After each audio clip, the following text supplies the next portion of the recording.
Started. You know how these attorneys are. Exactly.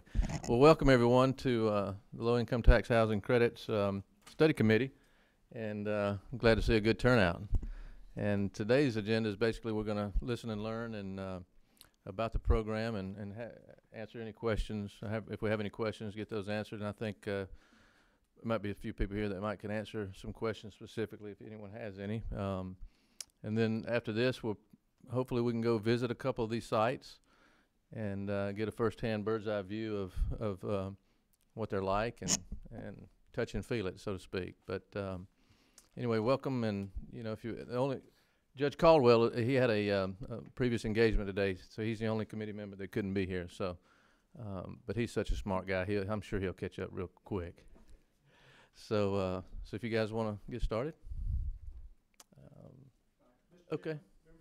Thank you so much for having us. I'm Christopher Nunn, the new Commissioner of the Department of Community Affairs, and I would pretty much exhaust my knowledge of the last 7 days in my role. So I would really want to just introduce the team. Carmen Chubb is our Deputy Commissioner who leads all the housing initiatives.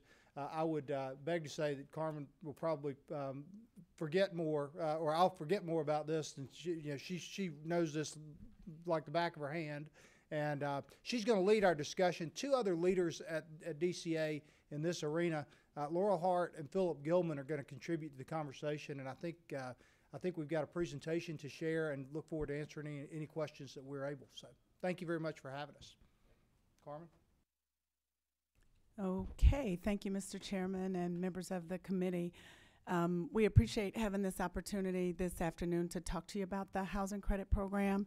And really today we're going to go over how the credit program works, who it serves, its impact in Georgia, and whether the credit is living up to the expectations that were put in place when the legislation was passed. I start out on the slide that you'll see with a picture, and you'll see pictures throughout our presentation because we really want to illustrate to you that there is no one way that a housing credit property looks.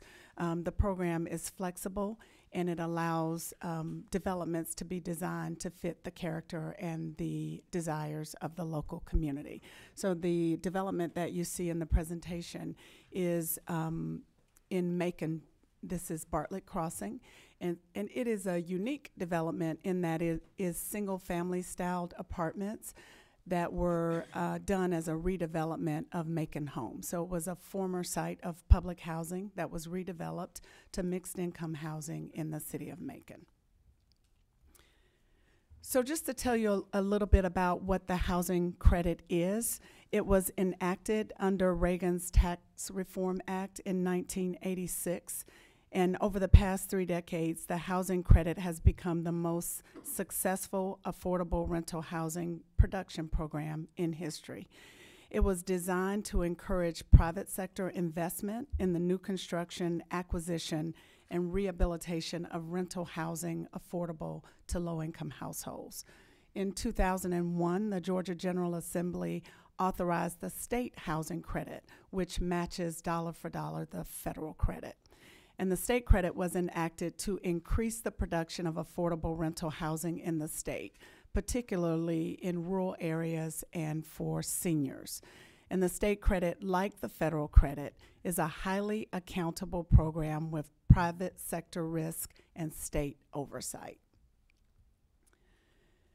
When we talk about these developments that the housing credit finances, we want to talk a little bit about who we serve in those developments.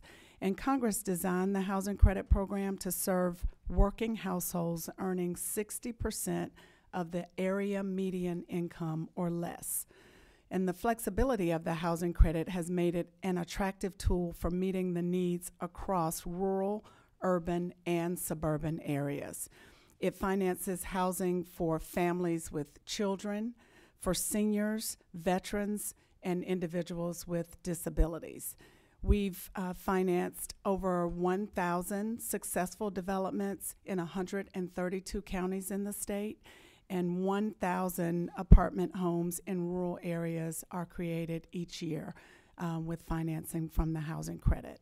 That means these developments are available for teachers, police officers, people who work in retail establishments locally, really just people who live and work in the community.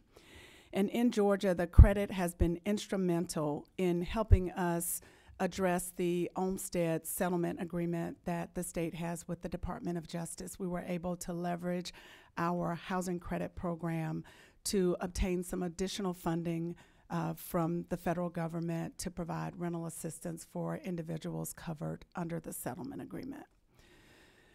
We want to talk to you a little bit about the data that supports why the program is needed. There is certainly a need for affordable housing in our state. There are more renters seeking affordable rental housing than we have available in the state. And that is caused by a number of things, but one in particular is there is an increased demand for rental housing. And because of that, the rents available to people who are seeking housing are increasing. So that only creates more demand for rents that are affordable to low-income working families.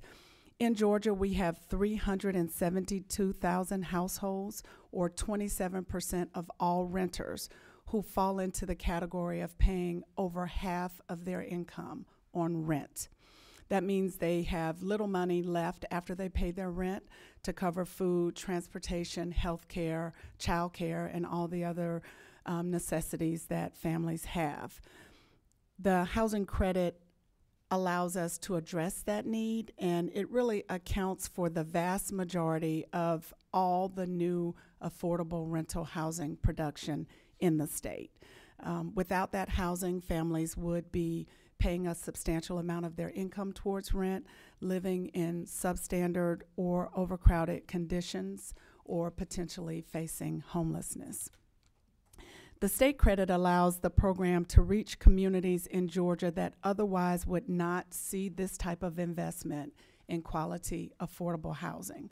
And really just want to emphasize the point that the state credit is a necessary resource to produce affordable rental housing in the state, particularly in rural areas of the state. So Philip is going to switch gears and talk about how the credit works and how it actually provides that financing in the development. Great, thank you. And thank you, Mr. Chairman. Thank you, members of the committee. We appreciate the opportunity. I'm going to dig a little bit into the nuts and bolts, not too far, but also talk some about the program's effectiveness, some of its accomplishments, and then try to walk through a few examples. We appreciate the desire, Mr. Chairman, to see some of these, so hopefully we'll get a little taste here and be able to walk through some of them at a later time. So starting first on how the housing credit works. So it starts with our agency, Department of Community Affairs. This is a program that is run at the state level, and we would argue is one of the major strengths of the program. It's not something that's run centrally out of Washington, D.C., but it was specifically designed for each state to have the administration to be able to respond flexibly to the needs of the different communities, specifically here around Georgia. So we put together a policy. You'll hear some different phrases. Some people, the Qualified Allocation Plan, some people call it the QAP. Functionally, it's just our policy document that dictates how funds are distributed. Once we put that policy out, then developers of affordable housing throughout the state will compete for our limited funds. And this is typically 2 to 3 times as many applicants for the funds we have. And this isn't because we're choosing between good and bad applications. It really is a picture of both the demand that Ms. Chubb talked about, but also the quality across the state. When you look at 159 counties, diverse like the ones you represent and others, of housing need all across the state, if we're able to fund around 30 a year, you can see that the demand is outstripping that. Once those 30 or so developers are able to successfully garner an award or get an award of tax credits, then they will go out and seek investors, and those investors will enter into a partnership with that developer to own the property. So the trade-off there, much like many investors, the investor brings the equity in, and this is a really key point in the program. So it's actually, whether or not it's a bank or an organization that syndicates or brings together several investors, it's actually private dollars that are coming at risk for these properties. So bank funds would come in the form of equity to actually buy the bricks, to actually buy the plywood and the different materials going in. And it's not actually it's not actually the taxpayer dollars coming in up front. It's the money from those private partners. And we think this is highly important, both in the shared risk that the program creates, and then also the shared oversight. You've raised a question here from Mr. Kelly, so I'm going to let Yes, him sir. ask you one. Thank you, Mr. Chairman. Just wanted to make sure I'm understanding the process here. Yeah, of course. So the developer bids initially before they ever even break ground, Yes. correct? So So they bid, they know they're going to get the award. At that time, they know if they can get this project finished at the end of construction, they're going to get the credit. And so then are they essentially using the credit then to gain the leverage? That's where they're getting leverage from? So the credit, the value of the credit is given over 10 years, and we call it, and you'll hear this when we talk and others, what we call a pay-for-performance program. So once the property is completely built and finished and eligible tenants have moved in, that's when they come to us and say, we've met our promise to you, the agency, to the taxpayers. We've delivered the housing. The people are living there. That only then and only then do we provide tax credits. And that is received over 10 years. And so it's that promise, like you said, exactly right. It's that promise of receiving those tax credits over the next 10 years. Is it when the first person moves in or when they just finish painting the inside and they're done with the project? Or do they have to have a minimum occupancy rate before they qualify to start getting the credit? Right. So there's specific language within the program that says, you know, on a building level, a certain amount needs to be completed. Effectively, it's that it's substantially complete and that individuals are moving in. Part of the benefit of what the state oversight provides, while there are specific milestones that you have to hit to start claiming the credits, there are strict deadlines that are enforced by the agency where we could actually go and claw back or recapture the credits if you don't meet a stabilized occupancy by a certain date. So we follow up and we track that process, but just because of the timing, you have to meet a certain milestone as far as units being ready and eligible tenants beginning to move in to then begin the process of claiming the credits. Are there restrictions on from when they win the award to what time the project has to be done? Is that in their original bid that they give you? Like, will be done in 12 months or 18 months or something like that? Yes, sir. So when they submit a full application, we require extensive, pretty much anything you'd see in real estate pre-development. They need to be ready to go from a zoning standpoint. They need to have control of the land. So we need to see all that already in place before they can even walk in the door with an application. And then once they give an award, they enter into a contingent award that says within this period of time, you must meet these requirements. There's also some pretty strong statutory language that requires the properties to essentially be put in date and placed in service by a date certain after credits are awarded. So it's 2 years depending on when we award the credit. So if they don't have the properties completed by that date, then the credits are recaptured from the developer. Do we look at, and one more question, Mr. Chairman, then I'll let us move on. When they bid, what are the considerations given to the size of the development? Like, do we give a preference to people that are building 100-unit facilities versus 25-unit facilities? And thank you for that question. So we work to be flexible based off the needs of the community. So in a rural area, we might see properties between the size of 40 to 60 to 80 units.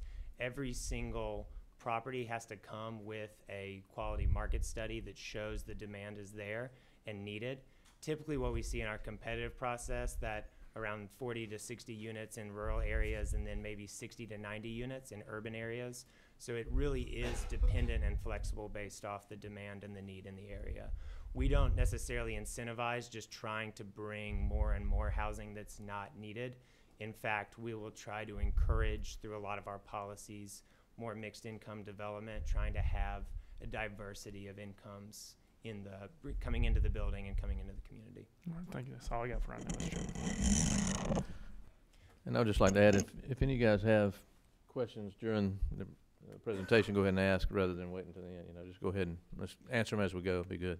Okay, go ahead. Thank you, Mr. Chairman. And actually, I think that's a great segue back into the process we were talking through. So if we put the policy together, developers compete having put this package together, and then they go out and seek investors to partner with them and provide that equity into the property. Functionally, what happens is that equity becomes much like if you were making a larger down payment on a house. You'd be able to then have a smaller mortgage and smaller mortgage payments, and that's the trade-off. So that private equity comes in, and so the debt or the mortgage on the property is lower, and then we require over the next 30 years, rents can be no more expensive, as Ms. Chubb said, than 60% of the median income. And that'll be case by case throughout each different area of the state. So rents will be lower in rural areas, higher in urban areas to meet the demands of the area. And as we talked about, the credits aren't actually available then until the units are delivered, which is part of the pay for performance concept that I was talking about.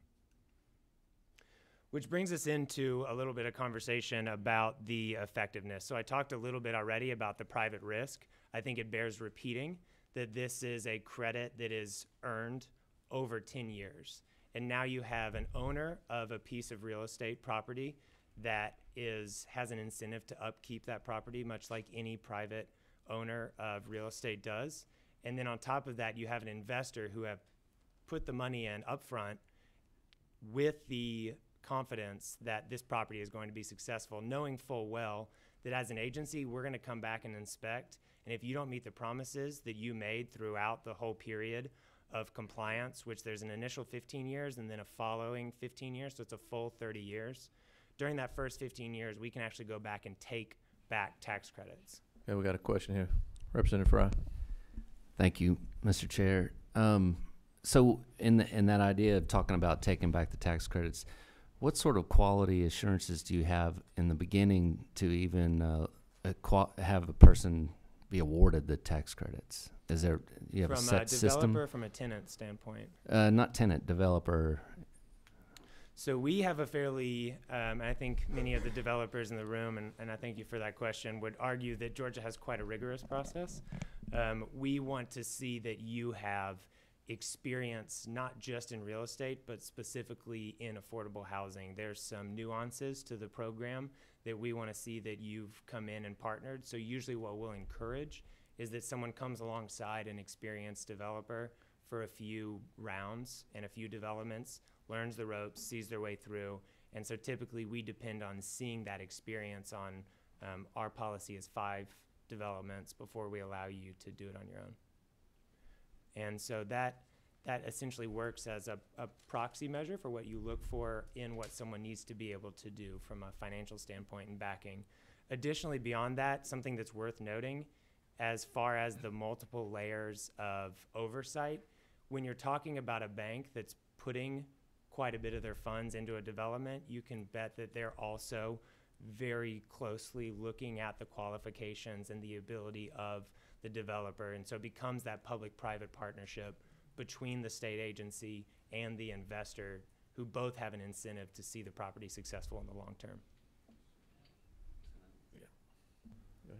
So with those stringent requirements, is there a pretty good field of developers doing this, or is it regulated to just a few that are capable? Because it seems like if I was developing, I might not want Representative Kelly alongside of me for 5 times, Right. and then the 6th one he's going to compete with me, right? Yes, and certainly that's the case. But I would say there is a fairly strong and healthy community of developers in Georgia. Like I said, we tend to get 2 to 3 times as many applications on an annual basis than we have the ability to fund, because we want to encourage fostering competition as well as not having all of our eggs in one basket, to use a cliche. We limit the amount of awards any individual developer can get in a given year to 2. And so if you can only get 2 of those 30, yes, by encouraging others to come in the program, you might be facing competition in that way. But many of our strong developers, we find, are willing to help encourage and foster more quality development coming into Georgia. Thank you. Thank you. So looking a little bit at the increasing effectiveness, I've gotten a chance to talk quite a bit about the partnership between the investor, the private sector, and the state. The last thing I'll mention here, as this has really proved out, both since 1986 when the program began on a federal level and 2001, nationally, when you look at the housing credit program, it's below a 1% foreclosure rate, and it really has become one of the safest asset classes in real estate. And so you continue to see a strength and a confidence from the investment community.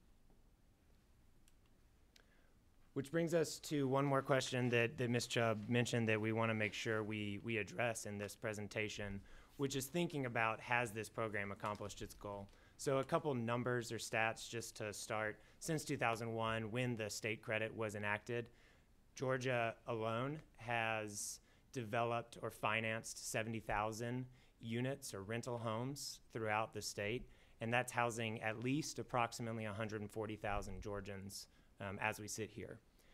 Part of the original legislation and the encouragement behind this program was the ability to see more development and stronger developments in rural Georgia, and we've been able since that time to effectively set aside and reserve at least 35% of our funds specifically for rural Georgia. And pretty much every year, actually every year, we beat that number of bringing development and economic development and housing funds into rural Georgia. We have successful properties throughout the state that are serving our rapidly growing senior population, and so I think those two go very much hand in hand. We have a focus both on family developments, but we have a specific housing class for seniors, and you'll see a few of those examples here in a minute. Representative Kelly. Thank you, Mr. Chairman. Philip, we've talked a lot about the state flexibility here and strict state guidelines. What is the dollar amount for the state tax credit here? So the dollar, as in the absolute dollar amount of funds that go in each year. Mm-hmm. So it is a dollar for dollar match of the federal credit. And the federal credit is based off of an equation of $2.35 per citizen. So in Georgia, $2.35 roughly multiplied by 10 million people, you're talking about a credit worth $23.5 million, and that's what we allocate. And so the state credit would match that each year for the 10-year allocation. So $470 per person in the state when you combine the state and the federal? Yes. Yeah, your math's correct. That's good, because most lawyers, I'm rusty. Do most states mirror the federal tax credit? So you'll see a variety of approaches in different states. I believe there's about 12 states that also have a state credit. Many states use and choose different options for how they support affordable housing. So 12 states have opted to use state credits, and there's a variety of approaches. Not all do the dollar for dollar approach. So out of 50, 12 have it. Correct. And out of that 12, some portion of that 12 do the dollar for dollar match like we do.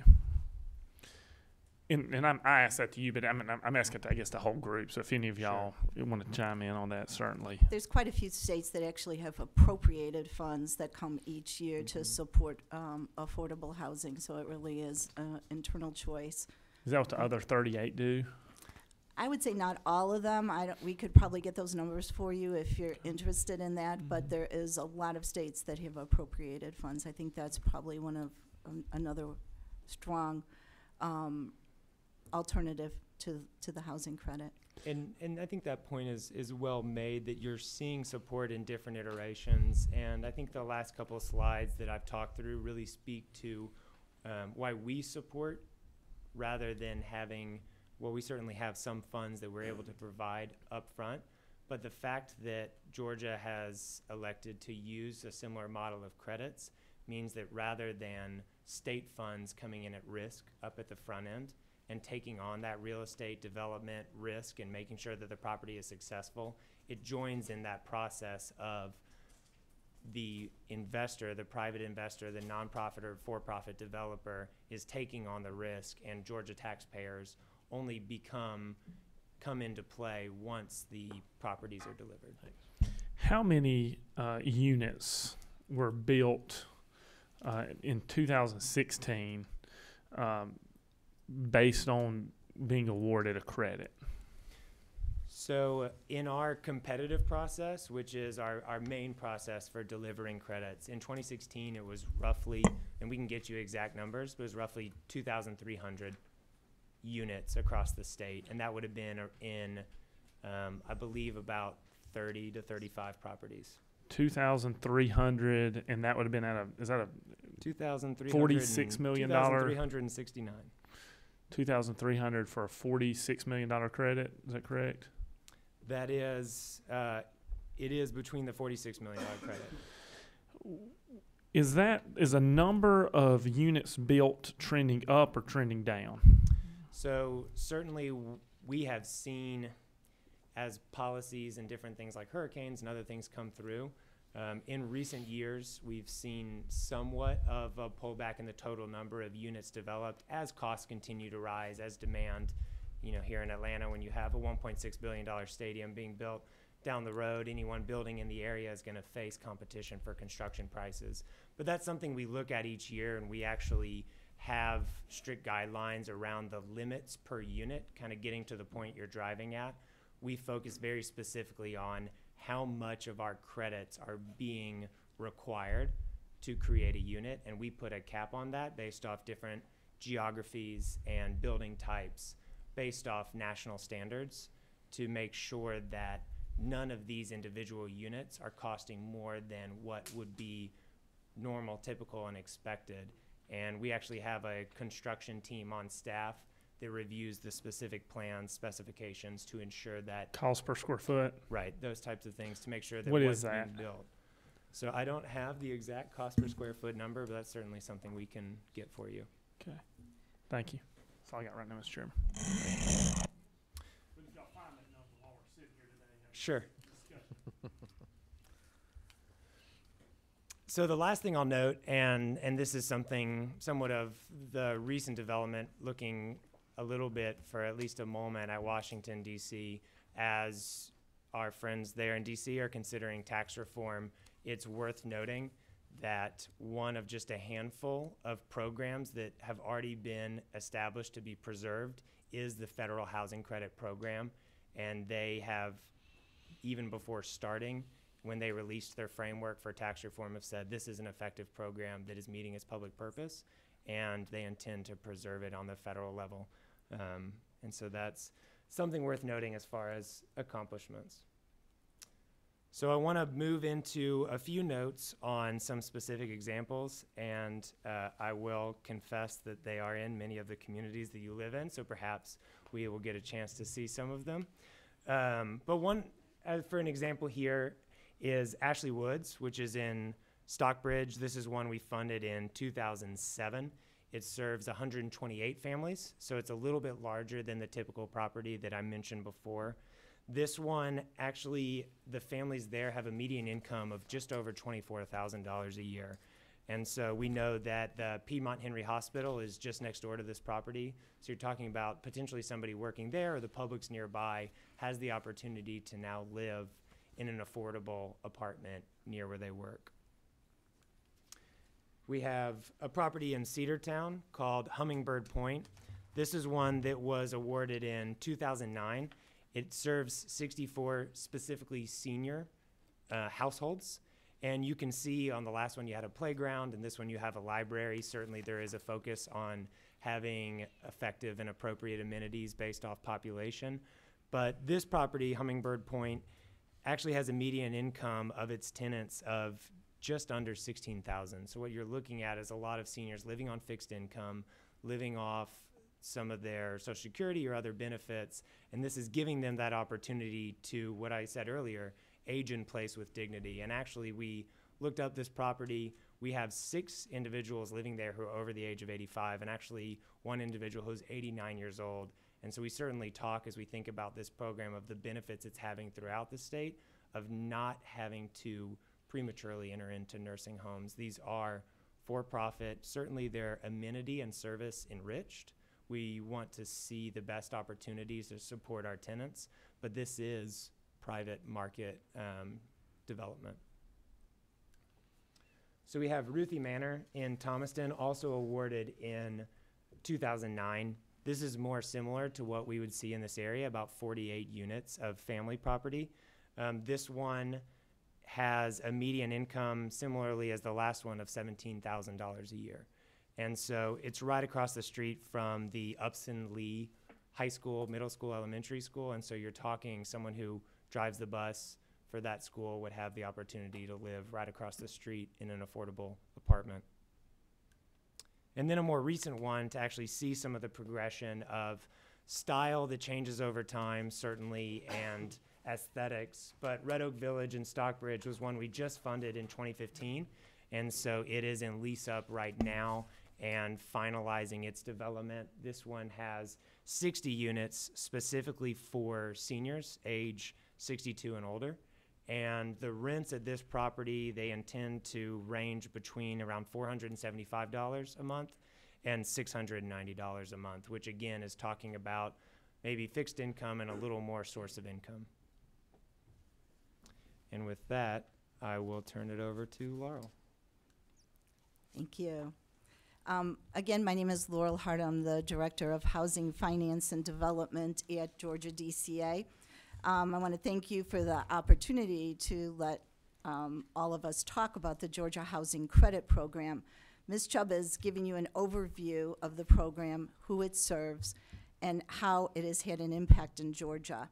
And Mr. Gilman has talked in more detail about how the program works and why it is successful. He has given you information about the number of units produced, the families served by the program, as well as a view of some of the demographics of the tenants that actually live in the properties. I'm closing our formal presentation with one last view of the program that is not always ascertainable by the numbers. I'm going to talk a little bit about the indirect benefit of some of the properties that we have built.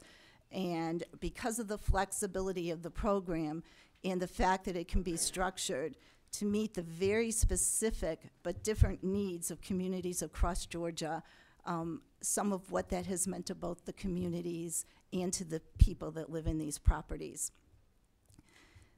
The flexibility of this program allows us to rehab a small USDA property in Quitman, Georgia for seniors.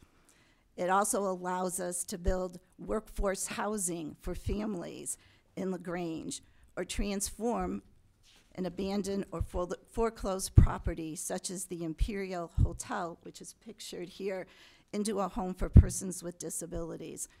This particular property, the Imperial, is in downtown Atlanta, and it was a historic renovation and has a long history, but at the time that we began our renovation, it was in foreclosure and was in danger of being lost. You might think, okay, that's downtown Atlanta, but we have similar historic renovations on downtown main streets in downtown Rome, Georgia. And the credit has been used in cities like Waycross and Valdosta to energize downtown main streets for business purposes as well. As Mr. Gilman discussed, between 2001 and today, the program has created almost 70,000 units of affordable housing. But the real story of the success of this program is just not the so-called bricks and sticks of real estate development that are often used as a measure of success, even though these numbers are very strong in support of the program. It's the transformational impact that this program has on the lives of Georgia residents and in the communities in which the properties are built.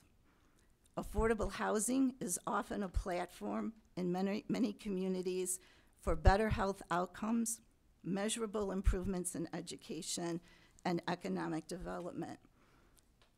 You've heard both Carmen and Mr. Gilman talk about the need for housing for seniors in Georgia, and the fact that a lot of the seniors in our property have income of about $16,000. And you also saw some demographics for a senior property up in Cedartown, where the average age was about 70 to 75.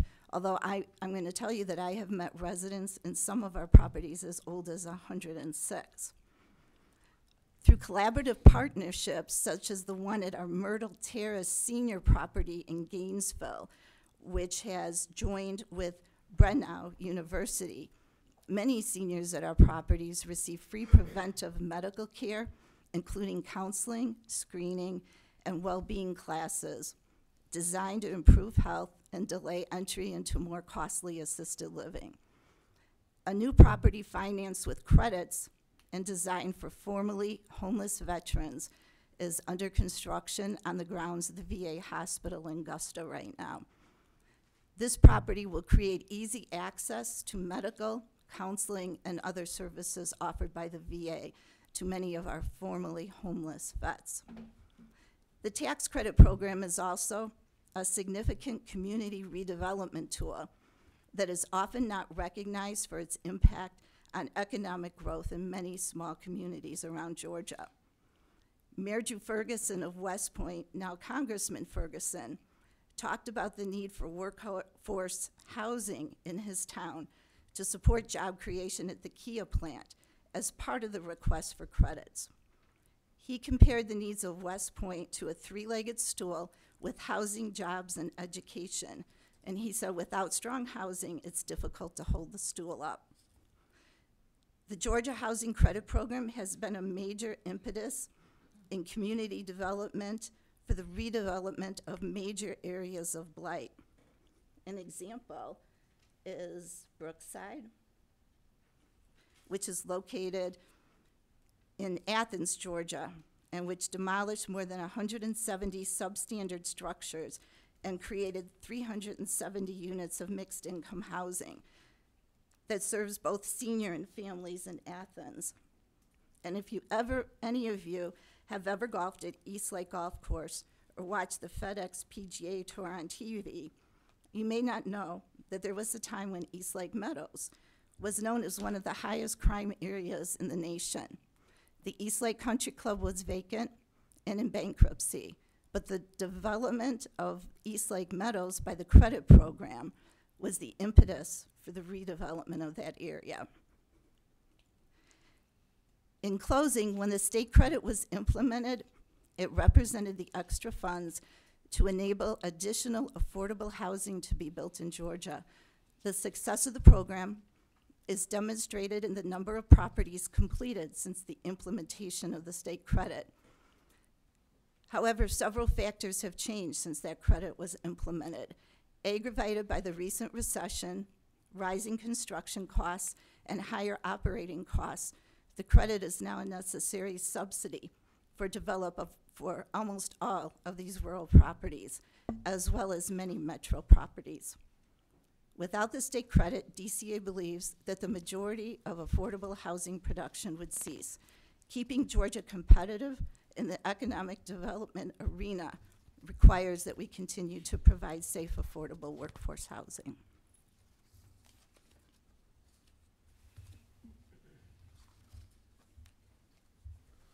Representative Fry. Or is that you, Kelly?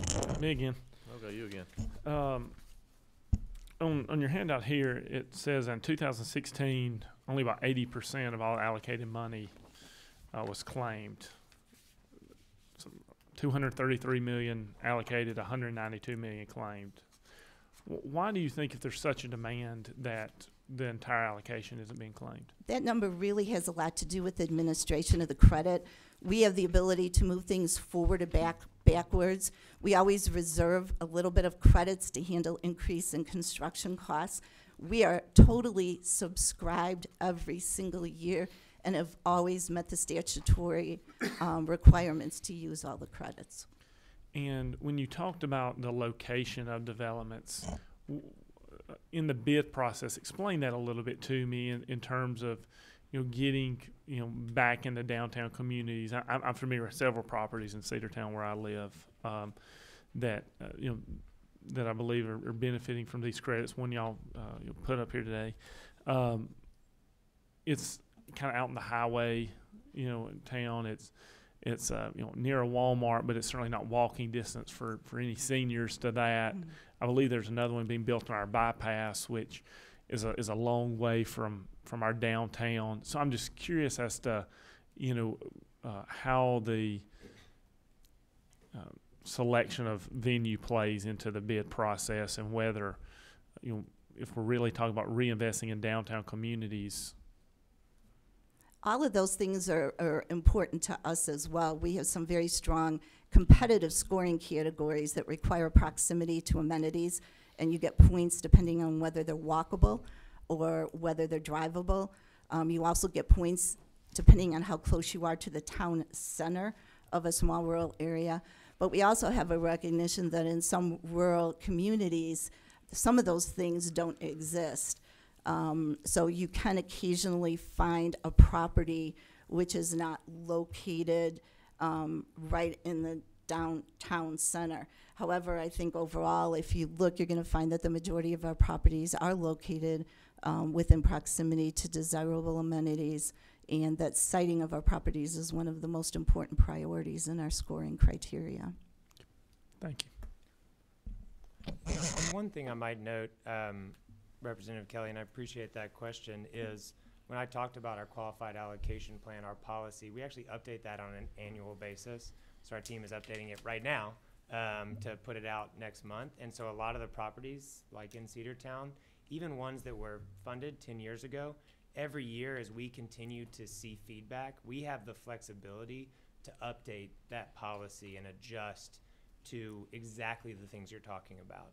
So 3 to 4 years ago, we said being close to high quality schools is going to benefit these properties and help the kids in the properties break the intergenerational cycle of poverty. So we added incentives just a few years ago to be in areas of quality schools. And so what you see throughout the years, I think as you go towards more recently funded properties, we continue to walk right down the path that you're speaking of, which is saying being in an amenity-rich, walkable area is a boon to seniors, it's a boon to families.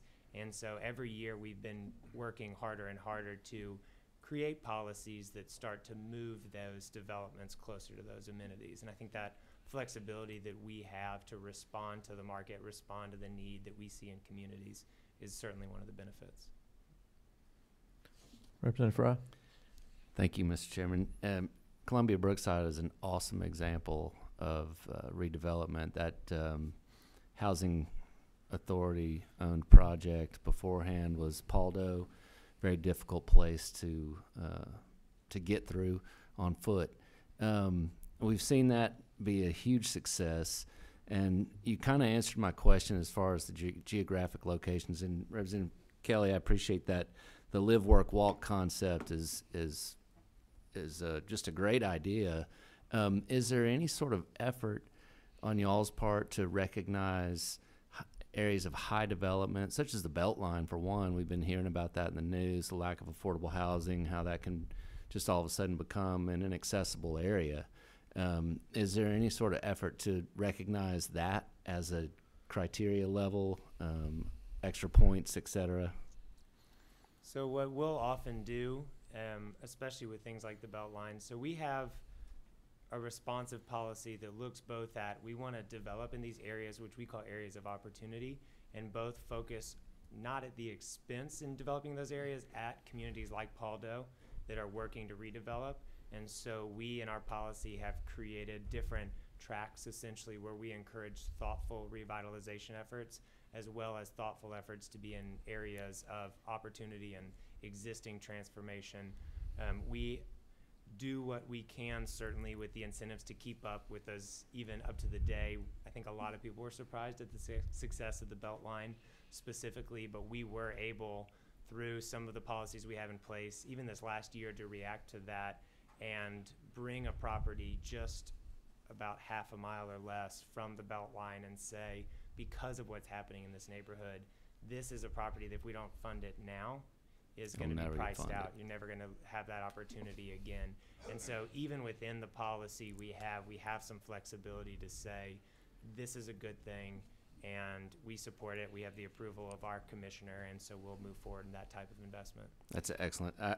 Mr. Chairman, I want to note that I appreciate the nimbleness of a government agency and look forward to that happening in the future. I think one of the great things about the tax credit program, again, is its flexibility to meet different needs in different areas. So each year we do have the ability to evaluate when you have something like West End going on or the Beltline going on in Atlanta, but yet not forget that we also have a real need in some of our small rural areas.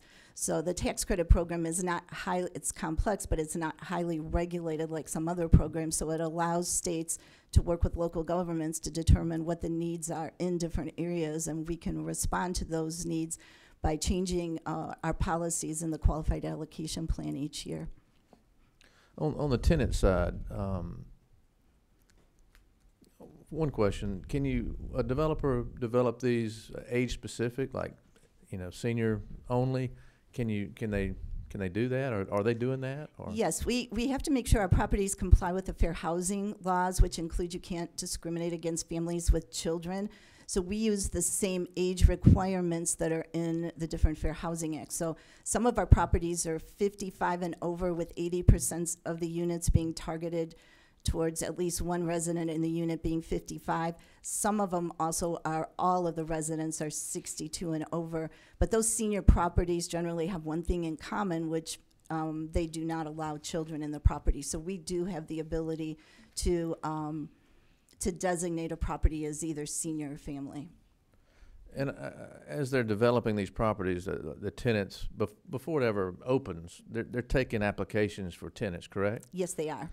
And when it opens the doors, are they at capacity when they open? Some of them will have a waiting list of 500 or 600 people, depending on where it is. But again, when you're in a small area, it may take 6 months or 9 months for a senior property to lease up as people hear about it, because seniors will be drawn from a slightly larger market area. So it really depends on the property, but we do have a market study where we have somebody evaluate that before we fund a property to make sure that there's sufficient eligible tenants in the market area to rent up within the time frame required by the statute. So if I'm a developer and I have this and I have 75% occupancy and I have other people that don't meet the low income requirement, but they're willing to pay the market rate for the rent, could they rent? No. Just making sure. Okay. And I'll note there, Mr. Chairman, I think it's an important question, and not to beat the drum too much of the flexibility of the program, but many developers will look in a community and say, I actually think I can capture some market rents. And so they'll come to us and say, we want to build half the units at the 60% area median income. We want to build half at market. We say, great, we support mixed income development. We will subsidize that half that is affordable, and you're going to be able to go get a mortgage at market rates to cover the rest. And so that flexibility of a developer looking in a community and looking at their market often will build in market units so they can, as they're leasing up, have that flexibility to not only be able to find one type of renter. Right. And you mentioned, these developments near, quality schools. Well, obviously, what schools are funded by, the ad valorem tax side. So can y'all speak and explain to, maybe y'all know, I don't know, but just the ad valorem tax side of the equation. So forgive the grins. So thank you for the question. We certainly have been looking at this quite a bit. I think that the bottom line is these properties typically do pay taxes. It is a private property. It's generating income. There are certain instances where it might be owned by a housing authority or a nonprofit. There would be exceptions, but in many cases there are funds going back onto the tax rolls. And as Ms. Hart mentioned, there's many cases where you're talking about a vacant or abandoned building or a greenfields development that was generating little to no tax income that is able to then generate tax income. Certainly it will not always or typically generate the same level of tax as a market rate development would on the same piece of property. But I think that's just talking about any asset class or real estate class coming into an area, the level of tax income that it's going to add to the digest. But typically what you will see is funds going towards the local tax payments, and those are generally in proportion with the income that the property is able to generate. Or other developments that are not in this category, other private developments, do they Is their ad valorem tax based on the revenue generated from their properties as well, or? So, not to pretend to be a professional tax assessor, but I appreciate the question. We'll answer it to the extent that we humbly can.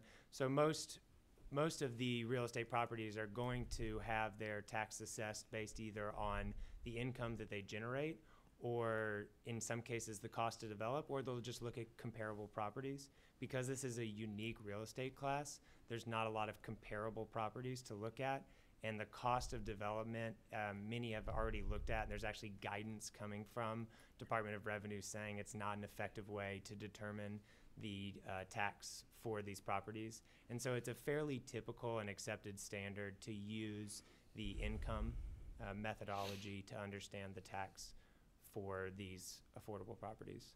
And that's not necessarily different from what a market would. Even if a market assessment used comparables, they're still also going to look at income to make sure their number's right. Right. And I guess, Representative Kelly, go ahead. So help me understand this. I could have a 20, 30 unit facility that doesn't receive the credit that rents at full market rate. And because I get full market rate based on the income approach, I will pay a higher ad valorem than the same exact, if someone were to build the exact same one next door, because they're already getting a subsidy on the cost of build, and now we're subsidizing their ad valorem as well.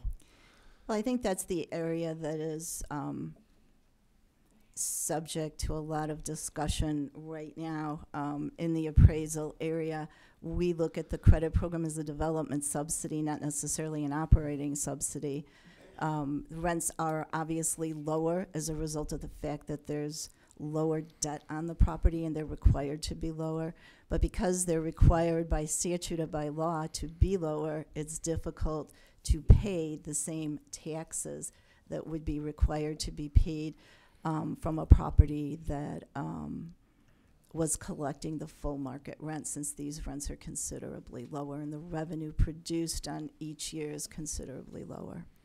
When y'all are evaluating a community for placement here, do you look at, do you ever look years after it's been awarded and determine, I guess at the beginning you look at what the average market rent is there to begin with, right? Mm-hmm. Do you ever look at years after an award has been given there and look where the average market rent, how much the average market rent varies there? Like if in my same example, if I've got a 30 unit right now at market rent, and you build a 30 unit next to me that's subsidized, and all of a sudden the guy who's been renting at average market rent at that point, I mean, is he going to see, is he going to feel his rents being driven down, knowing that there's this subsidized competitor next to him? Well, we have a full asset management department, and we actually do inspect properties, and we approve rent increases for the majority of our properties every year. So we're very cognizant of what the rents are, both in our properties and in neighboring properties. I'm not going to say that if there's strong competition that always doesn't have some impact on rents of neighboring properties. But I think the program is designed to not target the same individuals that a market rate property does. Is there some people that maybe would go to a market rate property and maybe be rent burdened if there wasn't affordable housing? That is possible. But we are targeting a lower income person that would have difficulty paying that market rent. So in the world where I just get a little concerned about when we talked about y'all have a great foreclosure rate, 1%, very low. I just worry at times about someone who's taken the risk to build it without a government subsidy, and now their market rates are being driven down, and it forces them into a foreclosure process that's been built with their entire private capital. And I think it's a question that we hear and we certainly appreciate. And I think when we talk about having a market study, it's looking at what are the individuals and households in a community under each income band that you're seeking to bring into the market. So as Ms. Chubb was talking about earlier, I mean, you're looking at 3.5 million households across the state of Georgia. About 1 million of those earn less than 50% of the area median income. So, and if you're also putting that side by side with the 362,000 households that are spending more than half their income on housing, it really is a segmented market to an extent where they're focusing in on finding those million households that are making significantly less than the median income. And when you pair that with a required market study, they're going to be looking at what they call capture rates and comparables in their market studies to say, for this segment of the market, here's the typical occupancy vacancy. And so if we were looking at a situation where you are sharing the same type of households with a nearby market site, then that would come up in the market study. And actually, it's kind of a go, no-go decision if you aren't able to show that that market's there. And last question, Mr. Chairman. Typically, one thing that we've been doing over the last several years in Ways and Means is putting sunsets in place and then asking the legislature to come back and reauthorize. Has that ever been done with this program, or have we operated continuously without a sunset since 2001?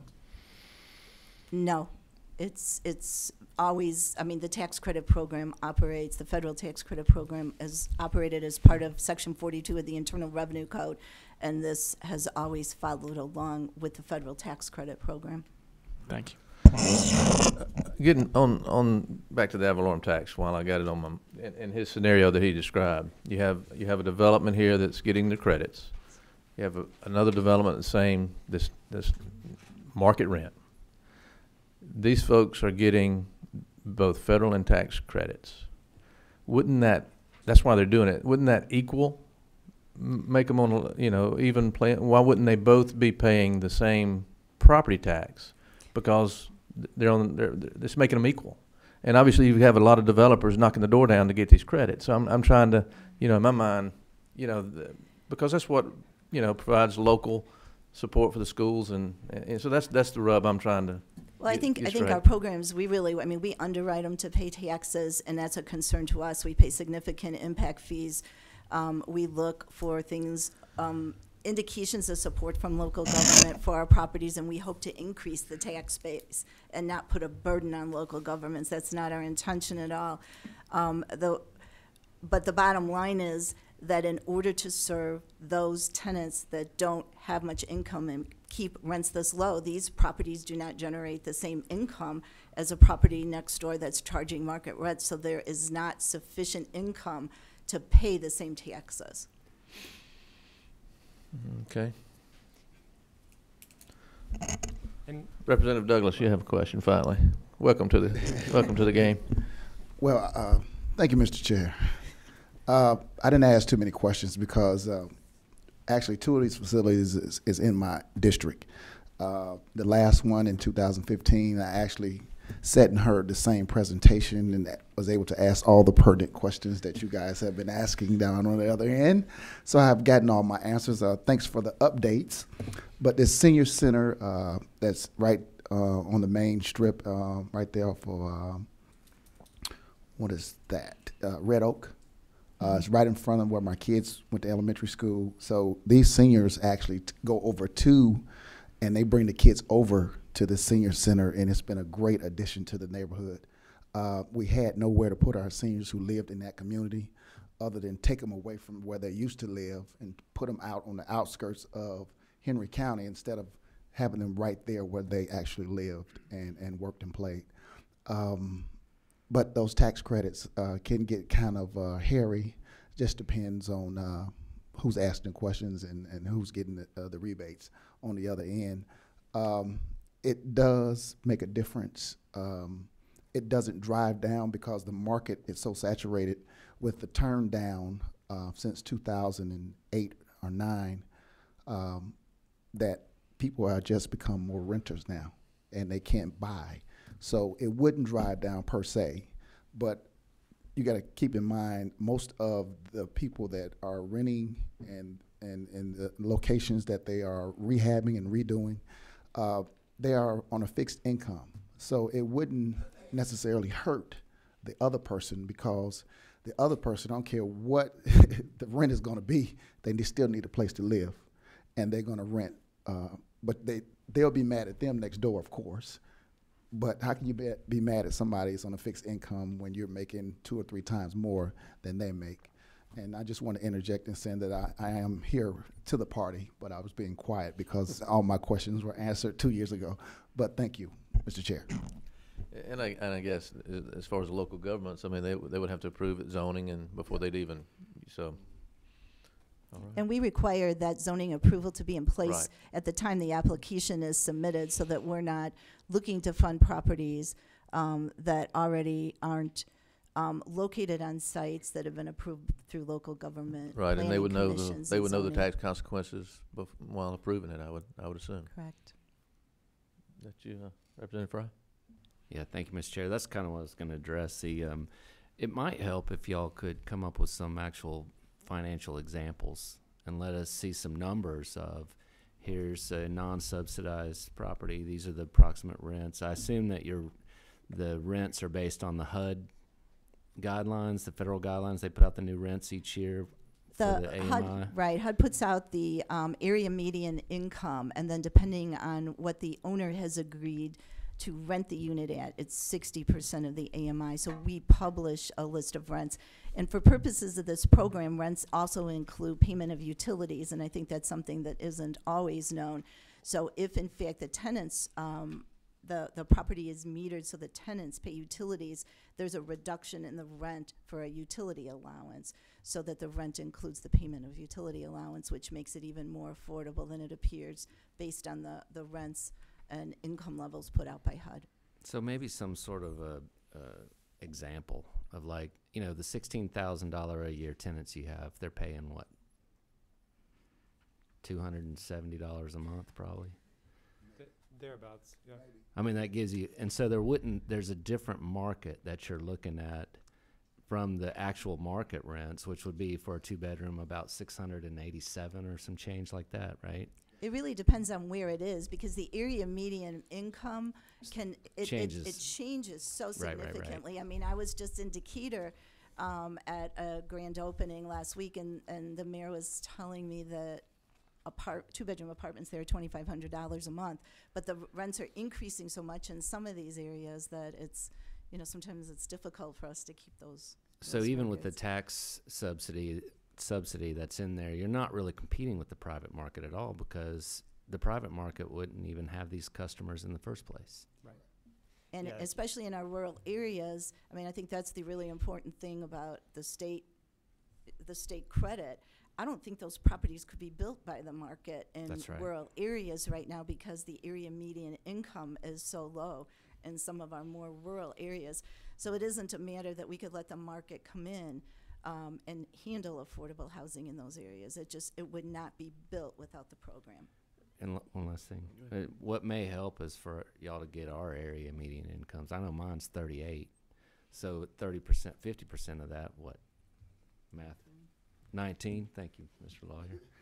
So I mean, that's some low money, 19,000. If you get down to 30%, which some of these are at, then you're talking about no money, and they're not going to go into a market rate facility at all. They're not going to walk near it, Right.